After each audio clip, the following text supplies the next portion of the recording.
여러분 안녕하십니까, 진성호입니다. 1월 임시국회도 그랬지만 2월 임시국회도 지금 여의도는 여야 정쟁의 장으로 변질되고 있습니다.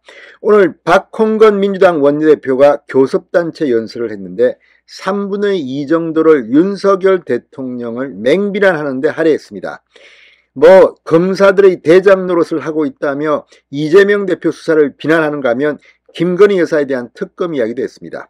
자, 그런데 이처럼 짜증나는 이런 진부한 이 민주당 원내대표의 연설을 들으면서 국민들은 무슨 생각을 했을까요? 민주당 이재명 대표 사법 리스크 때문에 말로는 민생, 경제 챙기겠다고 하면서 과연 챙기고 있을까요? 자, 이런 가운데 오늘 윤석열 대통령이 수석 비서관회에서 상당히 중요한 발언을 했습니다. 자, 지금 국민의힘은 전당대회를 앞두고 이 당권 주자들 그리고 최고위원 후보들 간에 서로 치고받고 경쟁을 하면서 국민들 앞에 좀 아름답지 못한 모습도 비치는 것 같습니다. 원래 전당대회라는 게 그렇습니다. 이렇게 서로 공격하고 하다 보면 이 당 내부 총질 같은 것들이 등장하고 지지율이 떨어질 때도 있습니다. 그러나 오늘 윤석열 대통령은 이런 이 여의도의 정쟁을 멀리한 채 국민들이 가장 와닿는 이야기를 했습니다. 윤석열 대통령의 수석 비서관 지시, 이건 국민들의 공감을 확 얻을 수 있는 겁니다. 자, 윤 대통령의 지지율이 지난해 화물연대의 파업에 대한 단호한 리더십을 보이면서 올라갔습니다. 이제 윤 대통령은 여의도를 멀리하면서 국민 민생을 돌봐야 합니다. 오늘 윤 대통령의 발언은 그래서 주목받았습니다. 바로 은행권 돈잔치에 대한 그런 이 지시사항이었습니다. 자, 지금 저도 그렇지만 많은 국민들이 지금 분노하고 있을 겁니다. 한국은행이 금리를 계속 올리면서 지금 이 주변에 보면 특히 젊은 친구들은 돈을 빌려서 집을 사고 했는데 이자 부담이 2배, 3배 늘면서 지금 아우성을 칩니다. 어르신들도 지금 아니 좀 빌리는데 이거 이자가 왜 이렇게 많이 나가지? 금보료가 왜 이렇게 올랐지? 이럽니다. 그런데 문제는 은행들이 이렇게 한국은행이 금리를 올리자 이 대출 이자는 확 올리면서 예금 이자는 별로 올리지도 않습니다. 표시도 안 납니다. 지금 이 은행에 돈을 가지고 계신 어르신들 많습니다. 이제 수입도 별로 거기 은행에 있는 예금 가지고 이자라도 좀 더 올라야 되는데 아니 금리가 올랐는데 왜 대출 금리는 이렇게 폭등했는데 이 적금 들고 이렇게 예금했던 사람들의 이자는 안 올라갑니까? 그런데 요즘 기사를 보면 또 분노가 납니다. 자, 시중은행들이 지금 명예퇴직하는 사람들한테 퇴직금을 주는데 기본이 6억 7억이랍니다. 아니 아무리 물가가 오르고 우리나라가 잘 산다고 하지만 은행원들이 6억 7억 원씩 명예퇴직금을 받아간다? 정말 기가 찰 노릇입니다. 그러면서 대출금리는 왕창 올리고 자기들만 잘 먹고 잘 살겠다는 게 아니냐. 지금 이런 보도를 보면서 국민들은 위화감을 느끼고 있습니다. 자, 윤 대통령이 이에 대한 대책을 지시했습니다. 바로 이런 민생부터 챙겨야 되는 겁니다. 어쩌면 오늘 박홍근 원내대표의 연설을 통해서 민생과 동떨어진 정쟁만 일삼은 민주당 이재명 대표가 윤석열 대통령의 오늘 수석 이 비서관 회의의 지시를 보고 깜짝 놀랐을지도 모릅니다. 지금 이게 정치인들이 해야 하는 겁니다.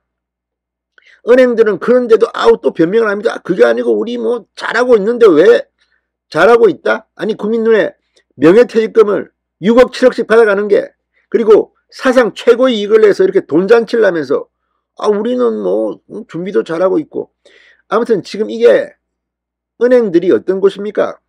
아니 아무리 우리가 경쟁을 한다고 하지만 그게 맞습니까? 일정 요건을 갖추지 않으면 은행 영업을 못합니다. 사실상 관영이라고 볼 수 있습니다. 공공재적 성격이 있습니다. 그런데도 자기들 마음대로 이렇게 이자가 오르니까 이걸 이용해서 서민들 등골 빼먹는 이자만 올리면서 자기들끼리는 이렇게 돈을 펑펑 정말 기가 막힙니다. 이걸 윤 대통령이 지적한 겁니다. 진성호의 융단 폭격 시작합니다. 시중은행들을 융단 폭격합니다. 자, 오늘 민주당의 박홍근 원내대표 교섭단체 대표 연설을 들은 사람들은 실망했을 겁니다. 여전히 이자들은 자기들 이해관계하면 이재명이 어떻고 김건희가 어떻고 이것만 관심이 있구나. 지금 은행 이 뭐 이자 이런 거는 안중에도 없은 겁니까? 물론 뭐 민주당도 이 문제에 대해서 언급했는지는 모르지만 적어도 이게 주요 이슈가 안 되는 걸 보면 야당이라는 사람들이 지금 뭐 하는 겁니까? 그런데 윤석열 대통령이 야당 같은 발언을 했습니다. 오늘 정말 상당히 중요한 발언을 했습니다. 자, 오늘 수석 비서관 회의에서 윤석열 대통령이 은행의 고금리 대책을 주문했습니다. 은행의 고금리로 국민의 고통이 크다.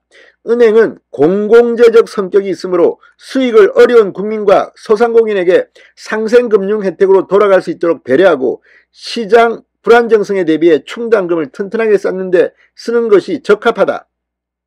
그러면서 금융위원회에 은행의 돈잔치로 인해 국민의 위화감이 생기지 않도록 관련 대책을 마련하라고 지시했습니다. 자, 지금 은행의 돈잔치 눈 뜨고 못 봐주겠다는 사람들이 많습니다. 지금 고금리로 인해서 예대 마진으로 사상 최대의 이익을 얻은 국내 금융기관들, 실제 지난해 4대 금융사 KB국민은행, 신한은행, 하나은행, 우리은행 순이익은 역대 최대인 총 16조 원에 달했습니다. 그런데 이들이 실제로 뭘 했습니까? 자, 지금 이 은행권은 지난해 대규모 순이익이 나자 300% 안팎의 기본급을 성과급으로 줬다고 합니다. 또 명예퇴직금 등을 포함한 퇴직금 규모는 어마어마합니다. 입이 딱 벌어집니다. 지난해 말부터 올해 초까지 5대 대형은행에서 2200여 명이 명예퇴직 형태로 은행을 떠났는데 특별퇴직금 등을 포함해 1인당 평균 6억 내지 7억 원의 목돈을 받은 것으로 추산됩니다. 자, 이쯤 되면 국민들이 은행을 어떻게 보겠습니까? 이 칼만 총만 안 들었지 강도 아니냐? 아니 한국은행이 기본금리 좀 올리자 대출금리는 왕창 올려가지고 등골 휘게 하더니 자기들은 이 중간에서 이렇게 돈잔치를 벌이냐? 지금 예금한 사람들은 이자 오릅니까? 거의 그대로 아닙니까? 이따위라니까 지금 이게 은행들이 욕을 먹는 거 아니겠습니까? 자, 배당 등 주주 환원도 확대했습니다. 금융 지주 주별 순이익을 20% 이상을 배당하고 일부는 자사주 매입 소각에 사용해 이익의 30% 안팎을 주주에 환원했습니다. 자, 은행권 사회 환원을 확대하고 있다 이렇게 주장하지만 진정성은 없어 보입니다. 자, 다 떠나서 오늘 민주당과 이재명 대표는 반성해야 합니다. 지금 민주당이 야당으로서 국민 민생에 뭘 하고 있습니까? 이재명 대표 방탄, 김건희 여사 공격, 이러니 민주당이 욕을 먹는 겁니다. 오늘 윤석열 대통령이 국민들의 아픈 곳을 보담았습니다. 진성호의 융단 폭격이었습니다. 여러분 감사합니다.